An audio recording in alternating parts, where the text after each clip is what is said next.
Hi అండి. ఇవాళ నేను హెల్తీగా రాగి లడ్డూలు ఎలా తయారు చేసుకోవాలో చూపిస్తాను. ఫస్ట్ స్టవ్ ఆన్ చేసి ప్యాన్ పెట్టి నెయ్యి వేయాలండి. నెయ్యి అనేది హీట్ అయిన తర్వాత ఇందులో నేను కప్పున్నర రాగి పిండి వేస్తున్నాను. ఇప్పుడు మనము స్టవ్ అనేది మీడియం ఫ్లేమ్లో పెట్టుకొని ఉండలు లేకుండా రాగి పిండిని చక్కగా కలుపుకుంటూ ఉండాలండి.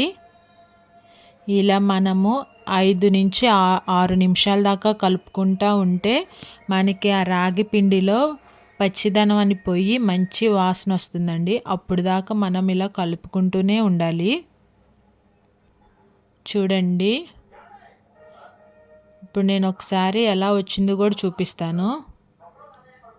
అంతేనండి. ఇప్పుడు స్టవ్ ఆఫ్ చేసి దీన్ని మనము ఒక బౌల్లోకి తీసేసుకుందాము. ఇప్పుడు మనము స్టవ్ మీద ప్యాన్ పెట్టి దానిలో నేను బాదం పప్పు, జీడిపప్పు వేసి దోరగా వేయించుకుంటున్నాను. ఇక్కడ మనకి డ్రై ఫ్రూట్స్ అనేవి అవైలబుల్గా లేకపోతే పల్లీలు వేసుకోవచ్చండి. 1/4 కప్పు పల్లీలు వేసుకొని వేపేసి పొట్టు తీసి వేసేసుకోవచ్చు. ఇప్పుడు వీటిని మనం ఇందాక రాగి పిండి తీసుకున్న బౌల్లోనే వేసేస్తున్నాను. ఇప్పుడు ఇందులో నేను 1/2 కప్ బెల్లం వేస్తున్నాను. ఇప్పుడు ఒకసారి మొత్తం చక్కగా కలిపేసుకుందాము. ఇప్పుడు ఒక మిక్సీ జార్ తీసుకొని అందులోకి మనం రెడీ చేసి పెట్టుకున్న మిశ్రమం ఉంది కదా, దాన్ని వేసేద్దాము. ఇప్పుడు మిక్సీ పట్టుకుందాము. చూడండి, ఇప్పుడు ఒక బౌల్లోకి తీసేసుకుందాము దీన్ని.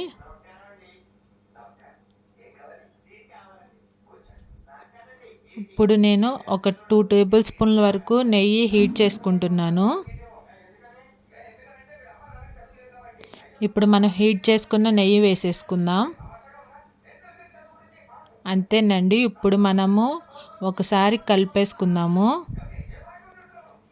మనం గోరువెచ్చలుగా ఉన్నప్పుడే లడ్డూలు చుట్టుకోవాలి, లేకపోతే చల్లారిపోతే పిండి మనకి లడ్డూలు అనేవి రావు కదా. అదే బాగా హీట్గా ఉంటే ఒక 2-3 మినిట్స్ పక్కన పెట్టేయండి. చూడండి, ఇప్పుడు నేను లడ్డు కూడా చుట్టి చూపిస్తాను మీకు.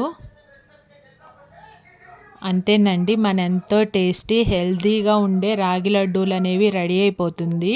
పిల్లలకు కూడా చాలా అంటే చాలా హెల్తీ అండి. ఇలా ఒకసారి ట్రై చేసి చూడండి.